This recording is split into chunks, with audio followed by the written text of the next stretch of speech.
Bonjour. Pour utiliser SketchUp en ligne, dans Google, vous mettez SketchUp en ligne et vous avez SketchUp pour le web. Donc, vous cliquez sur l'adresse ici, puis après, commencez à modéliser.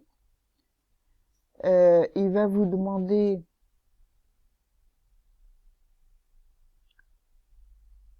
votre adresse mail ou de vous connecter avec un compte. Bon, vous rentrez votre adresse mail. Donc, il faut un certain temps pour que ça charge. Puis, vous arrivez à... Alors, attendez, je vais vous supprimer ce que j'ai fait.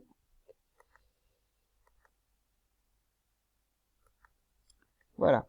Vous arrivez à la fenêtre de SketchUp comme vous la connaissez, mais elle est un petit peu différente. C'est un petit peu plus long à charger, donc vous voyez, vous reconnaissez un petit peu l'environnement. Ce qu'il y a, la petite différence, ce sont les outils, les barres d'outils qu'il y a par rapport à la version que vous pouvez donc télécharger, que je vous conseille d'ailleurs. La petite dame, on clique dessus, on la supprime, ça c'est pareil. Maintenant, par défaut, les unités risquent d'être en pouces en bas de l'écran. Pour les modifier, vous avez vu, quand j'ai fait nouveau, il m'a demandé quelles unités mettre en pouces et tout ça. Sur le côté droit de l'écran, vous avez plusieurs icônes. Donc, vous pouvez cliquer pour regarder, bien sûr, ce que c'est. Si je clique sur la première, donc, vous voyez, structure, vous avez à nouveau l'instructeur, donc un petit tutoriel qui vous explique comment faire. Vous avez ici donc des composants qu'on peut aller télécharger sur le site, des effets matière, donc on est un petit peu limité, mais on peut en prendre, je pense, sur le web ou les créer. Au niveau des styles, donc ça correspond aux toutes les icônes sur la droite, hein, donc vous regardez différents styles, mais ça on va peut-être pas encore l'utiliser. Alors les vues, vous voyez, vue de dessus, vue de gauche, vue de droite, etc. Ça, en revanche, on les utilise. Ça correspond à cette icône ici, n'est-ce pas, que vous cliquez sur la droite. Au niveau de l'affichage, voilà. Et regardez, info sur le modèle. Vous voyez, c'est cette icône-là. Et donc, si vos unités sont en pouces ou autres, eh bien, vous cliquez. Vous voyez, il suffit de cliquer sur l'unité que vous voulez. Dans la mesure où on va créer une maison à base d'un plan qui, donc, l'unité est en mètres, vous devez cliquer sur mètres. Voilà. Ici, sur la gauche, vous avez à nouveau les icônes que vous reconnaissez, la gomme, la sélection. Alors, en cliquant sur les petites flèches, vous voyez ici, hein, on vous donne le choix entre crayon, courbe, ligne libre, les arcs, etc., le rectangle, le cercle, pentagone, l'outil pousser, tirer, puisque ça on en a besoin. Ça, on va aussi en avoir besoin un petit peu, je crois. Non, peut-être pas. Celle-là, oui. Décalage, on va en avoir besoin. Là, c'est pour regrouper des formes. Voilà. Ici, pour déplacer, pour tourner la pièce si on a besoin. Ici, ce qu'on appelle l'échelle que vous avez vu en maths. Le fameux outil-mètre qu'on va avoir besoin. Ici, si on veut coter notre dessin. Mettre du texte, je pense qu'on va pas l'utiliser. Le fameux rapporteur et les fameux axes que vous connaissez. Les petits pieds ici, vous avez visite, position caméra. Alors, faire pivoter, donc si on a besoin. Et là, vous avez, ah oui, la petite main, vous savez, celle-là, on l'utilise aussi. Dans l'exercice que vous avez à faire à partir du site que je vous ai dit, il faut d'abord tracer, donc vous suivez les consignes, vous faites au fur et à mesure, et il faut commencer par tracer la base de la maison. Si je dis pas de bêtises, elle fait 11 mètres 58 sur, je me souviens plus exactement, attendez, je vais, 11 mètres,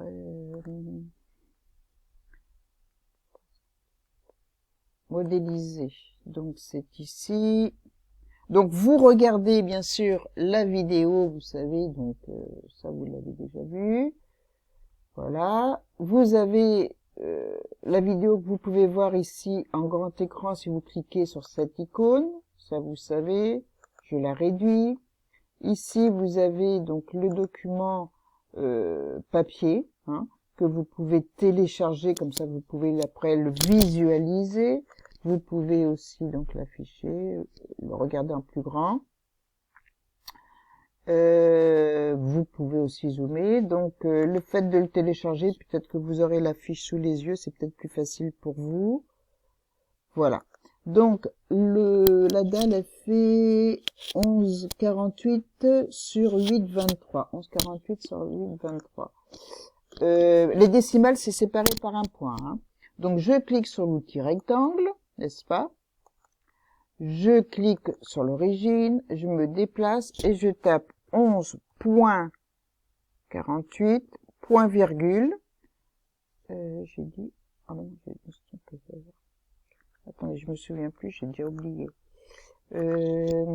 Donc, c'est 11,48, je vais noter, sur 8,23. Je reprends. Donc, 11,48, je sépare par le point virgule, sur 8,23. Voilà, j'appuie sur Entrée, voilà. Donc, ici avec la molette, oh, j'ai dû me tromper.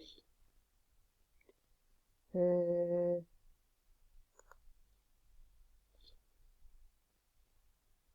me semble bizarre.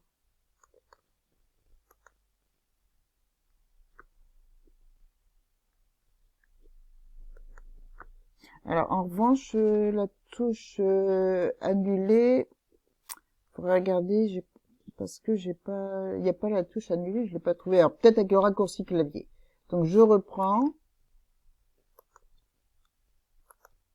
Alors, 11,48, point virgule, et 8,23, entrée. Bon, bah c'est ça. Voilà, avec la molette. Je prends mon outil main ici et je vais décaler ça un petit peu par là, ça sera plus facile. Ensuite, dans la vidéo, ils me disent de surélever donc cette plaque parce qu'on fait une dalle. Quand on fait une maison, on fait des fondations. Donc, la dalle, elle doit faire 15 cm. Du coup, pouce étiré, je clique, je pousse vers le haut et je tape. 15 cm, c'est 0,15. Entrée. Ensuite, donc là, je vais zoomer un petit peu. Il faut faire donc les murs, si je me souviens de ma vidéo, parce que je l'ai regardé. Pour cela, il va falloir prendre l'outil décalage qui est ici. Je vais vous montrer dans la vidéo.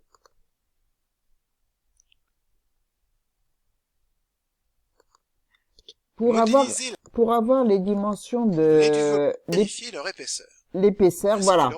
Il va vous suivre la vidéo et là vous avez un plan d'architecte et il faut regarder et bien lire sur le plan d'architecte. Cependant, ils vont vous tracer aussi la maison, donc regardez bien les dimensions qui vont s'indiquer en bas.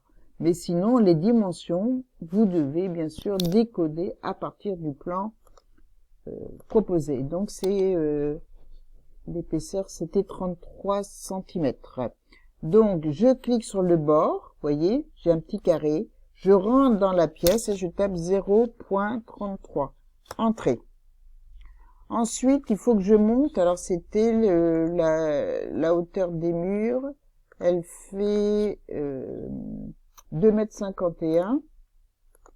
Donc, je reprends mon outil pousser, tirer, hop, je grimpe et je tape 2,51, entrée. Voilà, j'ai fait, tiens, j'ai un trait ici, il va falloir que je l'efface. Voilà. Maintenant, là, j'ai la base de la maison et après, il faut passer à la suite de la vidéo pour mettre les portes, les fenêtres, bien entendu, en suivant le plan. N'oubliez pas, première étape terminée, tout de suite. Alors, vous cliquez sur SketchUp et vous allez mettre un dossier. Ce dossier, vous avez qu'à l'appeler maison. Bon, moi, j'avais déjà fait, donc je vais mettre maison. Je vais mettre maison. Créer. Ça, c'est le nom du dossier de sauvegarde. Et là, vous avez qu'à marquer donc que ce sont les murs. Et puis, vous continuez, etc., etc. Voilà. Voilà pour la vidéo. Donc, il y a plusieurs choses à faire. Donc, je pense que vous pouvez faire 3 étapes par jour, je sais pas. Enfin, en 2 heures, ça doit être faisable. Si vous faut plus de temps, bien entendu, vous aurez le droit à avoir plus de temps. Maintenant, pour la version à télécharger, qui est quand même plus pratique, bien sûr, vous mettez donc télécharger, SketchUp,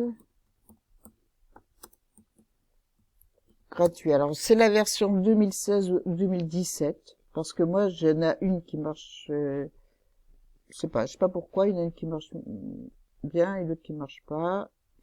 Donc, vous avez ici, hein, de toute façon, si c'est, vous voyez, la version trial, donc la version d'essai, elle est valable complètement en entier, mais sur 30 jours. Donc, après 30 jours, bah, vous la désinstallez et puis vous réinstallez. Et donc, vous voyez, là, c'est la 2017. Bien voir si celle-là est gratuite. Et après, vous cliquez sur télécharger et vous l'installez, bien entendu.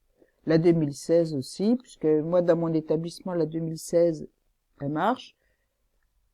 Et chez moi, la 2017, elle fonctionne et pas dans l'établissement. Donc, voilà. J'espère que cette vidéo va bien vous aider à travailler. Si vous avez des questions, bien entendu, n'hésitez pas. Bon courage. Au revoir.